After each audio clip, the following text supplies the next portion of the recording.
नमस्कार साथियों। आज मैं केमिस्ट्री के बारे में बताऊंगा थोड़ा सा। जैसे कोई बहुत छोटी छोटी चीज़ें होती हैं जिसे इग्नोर करने से या जानकारी ना हो पाने की वजह से बहुत सारी चीज़ें हमें समझने में कन्फ्यूजन पैदा होती है। सबसे ज़्यादा नाम को लेकर बड़ी कन्फ्यूजन होती है। और रही बात रसायन विज्ञान में, तो यहाँ पर नाम याद करना ही सबसे बड़ी बात है। यहाँ पर नाम याद करने की पूरी पद्धति है, IUPAC पद्धति। इसके अलावा ये तो ऑर्गेनिक के लिए होता है। इनऑर्गेनिक के लिए भी कुछ शब्दों को याद करना बड़ी कठिनाई होती है। तो इस वीडियो में मैं प्रयास करूँगा कि एक टॉपिक क्लियर करने की। जैसे हम देखिए, ऐसे देखिए, अस और इक, ये दोनों ही अस माने कम, इक माने ज्यादा। क्या कम ज्यादा? क्या संयोजकता, बैलेंसी। अब जैसे यहां पर मैंने नीचे लिखा भी है फेरस, इसमें 2+ होता है, और फेरिक इसमें 3+ होता है। तो इस यहाँ पर जो फेरस और फेरिक नाम जो है, उसके लास्ट में जो चीज लगती है, ये मैक्सिमम इनऑर्गेनिक के केस में यूज होता है। जैसे ferrous chloride, ferric chloride, ferrous sulphate, ferric sulphate. अगर आपका अस और इक क्लियर है ना, तो जैसे मान लीजिए आपको फेरस सल्फेट लिखना है, तो फेरस का मतलब अस माने कम हुआ, यहां पर 2 संयोजकता होगी। Fe की 2 संयोजकता, सल्फेट की भी 2 संयोजकता होती है। तो इसका सूत्र हो जाएगा FeSO4। लेकिन वहीं पर आपको फेरिक सल्फेट लिखना है। फेरिक सल्फेट में क्या हो जाएगा, Fe के 3 और SO2 की 2 संयोजकता। तो Fe2SO4 का होल थ्राइस। सूत्र यहां पर दोनों के दोनों बगल, देखिए FeSO4, एक Fe और एक SO4। लेकिन फेरिक के केस में Fe के 2 अणु लगेंगे और SO4 के 3 लगेंगे। तो यहां पर बच्चों, जो जैसे ये फेरस की कंडीशन में हमने बताया, उसके बाद इसी तरह क्यूप्रस में 1+, क्यूपरिक में 3+, मर्क्यूरस में 1+, मर्क्यूरिक में 2+। इसी तरह आपका, आप चाहे अन्य जो भी धातुएं होते हैं, जैसे स्टैनस में 2+ होता है, स्टैनिक में 4+ होता है।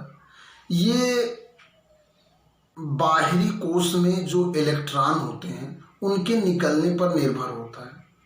अब सपोज दैट आपको, जैसे आयरन की बात आती है, हर व्यक्ति के शरीर में खून बनने के लिए आयरन की जरूरत होती है। लेकिन वो आयरन फेरस के रूप में ले कि फेरिक के रूप में ले?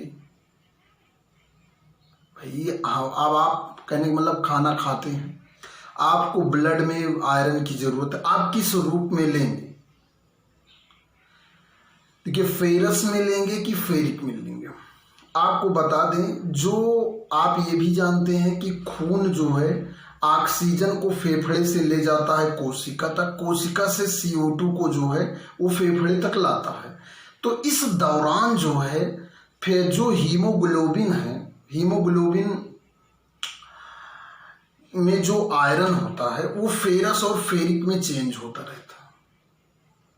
वहां पर जो है आयरन आता है, आयरन है जो ऑक्सीजन आता है उसी संयोजकता के कारण अटैच हो जाता है, और फिर वहां पर जाकर जहां पर कोशिका में ऑक्सीकरण के लिए जरूरत है वहां पर छोड़ देता है।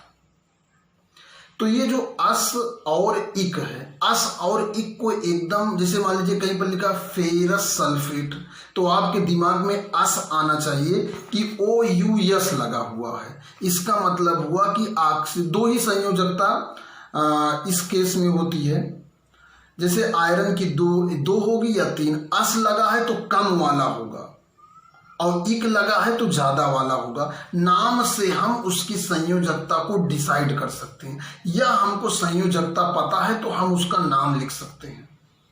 इस पॉइंट में बहुत सारी कंफ्यूजन रहती है नाम को लेकर, और बच्चों का केमिस्ट्री में इंटरेस्ट इसीलिए नहीं बनता क्योंकि नाम ही याद करना सबसे बड़ी दिक्कत है। अगर मेरा प्रयास रहेगा कि एक एक बिंदु को जो है क्लियर किया जाए, ताकि इन छोटी छोटी बातों से लोग केमिस्ट्री को ना छोड़ें। बच्चे किसी तरह इंटर तो केमिस्ट्री मन दबा के पढ़ लेते हैं, बीएससी में भी ले लेते हैं क्योंकि उसको लेना भी जरूरी हो जाता है, लेकिन कोशिश करते हैं कि थर्ड ईयर तक इसको छोड़ ही दिया जाए। कभी बताएंगे कि केमिस्ट्री में कितनी लाइनों में जाया जा सकता है, क्या संभावनाएं हैं, उस पर बाद में चर्चा होगी। लेकिन यहां पर अस और इक, फिर से समझिए, अस माने कम, इक माने ज्यादा।